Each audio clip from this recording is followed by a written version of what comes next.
This prison transport never made it to court. What they found inside was terrifying. The van that never arrived. If you think you've seen everything, you haven't.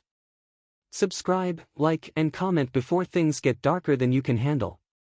The morning the transport van disappeared, the sky over northern Pennsylvania looked bruised, dark purple clouds sliding across the hills like a warning no one wanted to hear. Officer Daniel Rourke tightened his grip on the steering wheel, trying to ignore the uneasy throb in his chest. Beside him, Officer Lena Hart checked the restraints one more time on the only inmate in the back, Marcus Hale, a 34-year-old accused of orchestrating a string of violent robberies across 3 states. The trip was supposed to be routine, 2 hours to the federal courthouse in Pittsburgh. Marcus had been quiet since sunrise, his wrists locked into steel cuffs, his ankles shackled. He didn't speak, didn't move, just stared at the reinforced door like he knew something the officers didn't. By 8:17 a.m., the transport van left the main highway, taking the assigned rural detour because of road construction. That was the last time dispatch heard from them. 15 minutes later, when the van failed to check in at the usual marker, dispatch called. No response. Another call. No signal. Then the GPS tracker dropped off completely. At first, the department thought it was a malfunction. It happened before, old equipment, outdated transmitters. But as the minutes stretched, something felt wrong. Officer Rourke wasn't sloppy. Lena wasn't careless. Together, they were known as one of the tightest transport teams in the sheriff's office. By 9:02 a.m., a search was ordered. Detective Elias Ward, a former military investigator with a reputation for seeing patterns others missed, arrived on scene before the first deputy even got the maps out. He studied the route, the detour, the lack of communication, and the timing. This wasn't an accident, he muttered. This feels staged. The search team split into sectors, wooded areas, abandoned service roads, and miles of brush thick enough to hide anything. 30 minutes in, a deputy found skid marks near the tree line. Ward rushed over. The marks were fresh, deep, and angled, like the van had been forced off the road. Branches were snapped. Mud churned. A trail led downward into an old logging path. 10 minutes later, they found the van. It was leaning against a fallen tree, passenger door cracked open, engine dead, lights still faintly blinking. Ward approached carefully, hand on his holster, eyes scanning every shadow. Officer Rourke's radio lay in the dirt, broken, crushed as if stepped on. Lena? Rourke? Ward called. No answer. He pushed open the driver's door. The seat was empty. No blood. No signs of a struggle, just a set of handcuffs lying on the floor, one cuff snapped open like it had been undone with a key. Heart pounding, Ward moved to the back of the van and tugged the door. Locked. He stepped back, exchanged a look with 2 deputies, and nodded. The crowbar hissed as they pried the door open. When it finally swung wide, the air inside hit them, cold, metallic, suffocating. The restraints were still bolted to the bench. But Marcus Hale was gone. A few scattered scratches marked the steel bench, like someone had kicked against it. A small smear of dirt on the floor. And at the center of the van, lying neatly folded, was a transport blanket, placed with almost deliberate care. Ward's pulse hammered. This wasn't an escape born from panic. This felt calculated. But then a deputy shouted from behind the van. "Detective, over here." Ward followed the voice to a clump of brush about 15 feet away. Something was sticking out from beneath the leaves. A boot. Not Marcus Hale's. Officer Lena Hart's. But her leg wasn't moving. And when Ward looked closer, there was something else beside her that made his breath freeze. Something that should have never been inside that van. A second set of inmate restraints, ones the department didn't issue. A silent, chilling question formed in his mind. Who else had been inside that transport? Hidden routes, hidden truths. Detective Elias Ward knelt beside Officer Lena Hart, his breath tight as he checked for signs of life. A faint pulse thudded against his fingertips, weak, but present.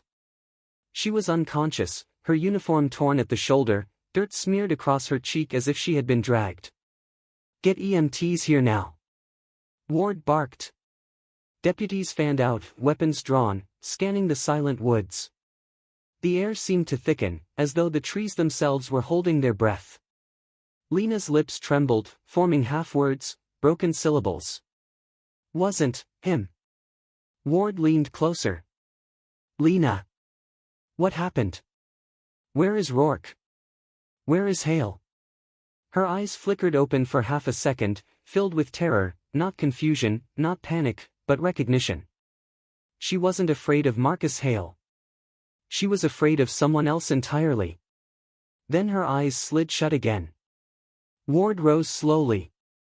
His mind ran the sequence again: forced detour, GPS cut, radio smashed, restraints opened cleanly, van placed instead of wrecked. Someone had orchestrated this with precision. But why leave Lena alive? A deputy called out from the far side of the clearing. "Detective, you're gonna want to see this." Ward followed him down a narrow gully. The earth here was torn up, boot prints layered over each other. 2 sets. One heavy. One lighter. One officer.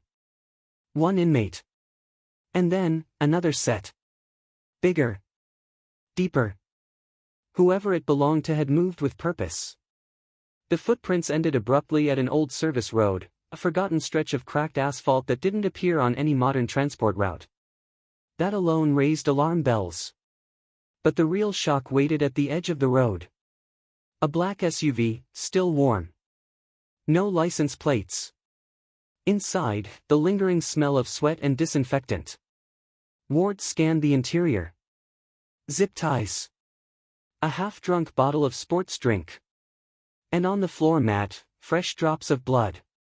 The deputies exchanged uneasy glances, but Ward didn't flinch. He'd seen setups like this before, back when he worked undercover in organized crime. Every detail here pointed to something bigger than a simple escape. It felt like a recovery, not a kidnapping. As if someone had taken Marcus Hale back. A call buzzed on Ward's radio. "Dispatch. Detective, we just received a strange report. A hiker found Officer Rourke's badge near Route 29. Almost 10 miles from your location." 10 miles. Too far for an injured officer to travel. Too deliberate to be coincidence. Ward ordered a team to the badge location and continued searching the SUV. Under the driver's seat, taped carefully like contraband, he found a small flip phone. No fingerprints. No SIM card. But the call log hadn't been wiped. Just one number. Outgoing call. 6:14 a.m. That meant the SUV had arrived before the van even left the station. Ward's stomach twisted. This wasn't an ambush. It was a coordinated extraction. He stared at the phone, feeling a creeping chill slide up his spine. If someone had gone to this level of planning, Marcus Hale wasn't the target.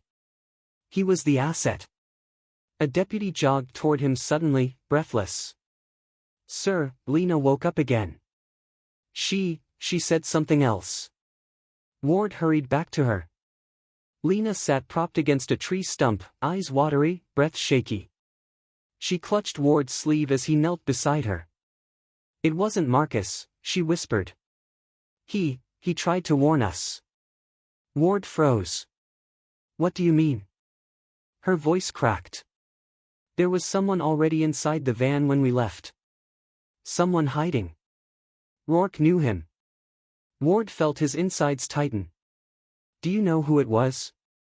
Lena nodded weakly. But before she could speak, one of the deputies shouted from the forest. "Detective, over here. We found something." Ward rose, dread knotting in his chest as he followed the voice. A narrow path opened between the trees, leading to a shallow creek. Something floated there, face down, caught in the branches. A uniform. A body. Officer Daniel Rourke. Ward's breath hitched, but the horror wasn't the body. It was what Rourke was clutching in his hand. A key. Not to the van. But to inmate restraints, the same type found inside the transport. Which meant Rourke wasn't a victim. He had been part of it. And the real question, the one that chilled Ward to the bone, was why a disciplined officer would betray his entire department. For a prisoner who wasn't even supposed to exist. The prisoner they never logged. Detective Elias Ward stared at Officer Rourke's lifeless body as the creek rushed around it, the icy water carrying fallen leaves past the man's fingertips. Rourke's face was pale, expression frozen in something between fear and regret. But Ward wasn't looking at the officer's face. He was looking at the key clutched in his hand. A restraint key the department didn't issue. A key that belonged to someone who was never officially transported. Ward pocketed it carefully. Get forensics down here. Nobody touches anything. The deputies nodded, but tension buzzed among them. An officer involved in a prisoner disappearance was already a nightmare. A dead officer found with evidence of collaboration was worse. But the idea that a second inmate, unnamed, unrecorded, had been inside the van turned the case into something far darker. Back at the clearing, EMTs were loading Lena into an ambulance. As Ward approached, she struggled to stay awake. Lena, Ward said, keeping his voice steady. Rourke was working with someone. Do you know who? Her jaw quivered. She blinked slowly, tears slipping down her cheeks. He said, the transport wasn't safe. That someone on the inside wanted Marcus silenced. She swallowed. Rourke wasn't helping Marcus escape. He was protecting him. Ward stiffened. Protecting him from who? Her gaze drifted toward the tree line. The man in the van. The one hiding. Rourke called him, the witness. Ward felt something cold coil in his stomach. Witness. The word meant something. Something dangerous. Something bureaucracies buried. Witness to what? Ward pressed. Lena shuddered. A case bigger than Hale. Bigger than all of us. Before she could say more, her eyes rolled back, and the EMTs shut the doors.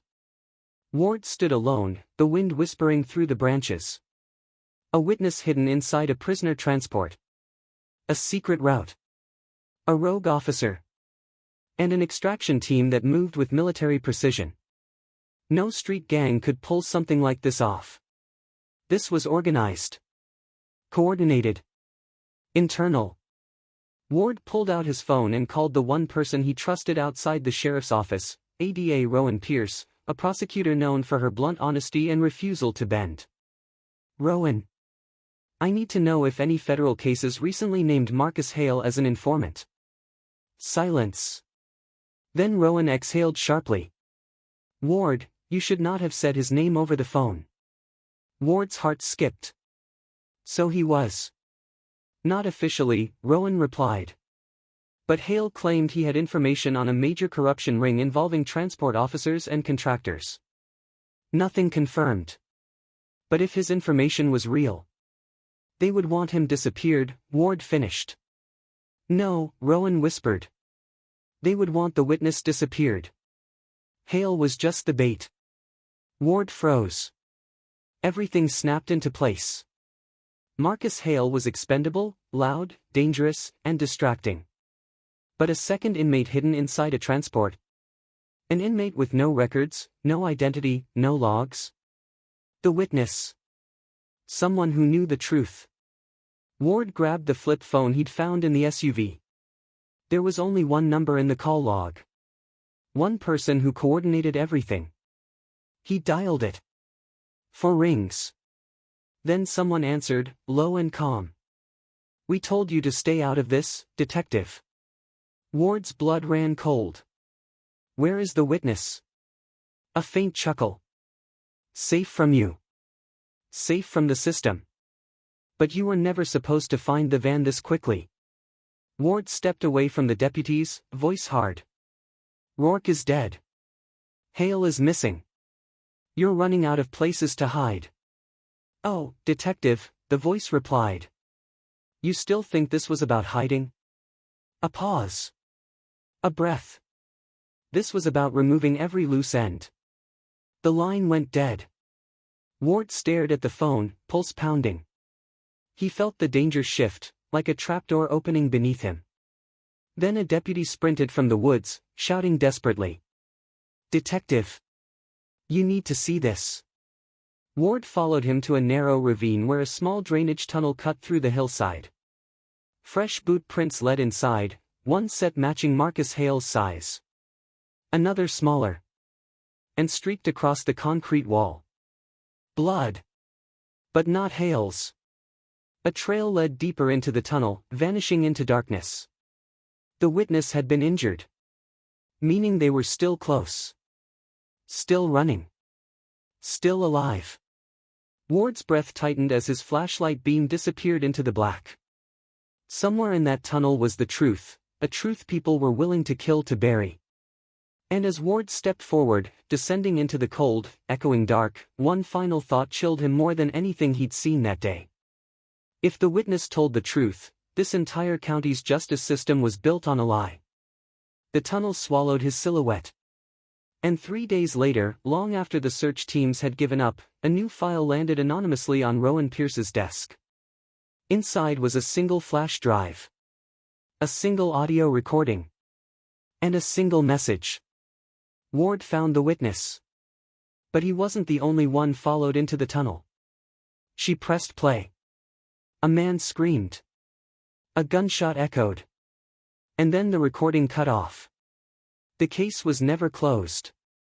And every few months, another transport van malfunctioned, disappeared, or arrived with one inmate missing.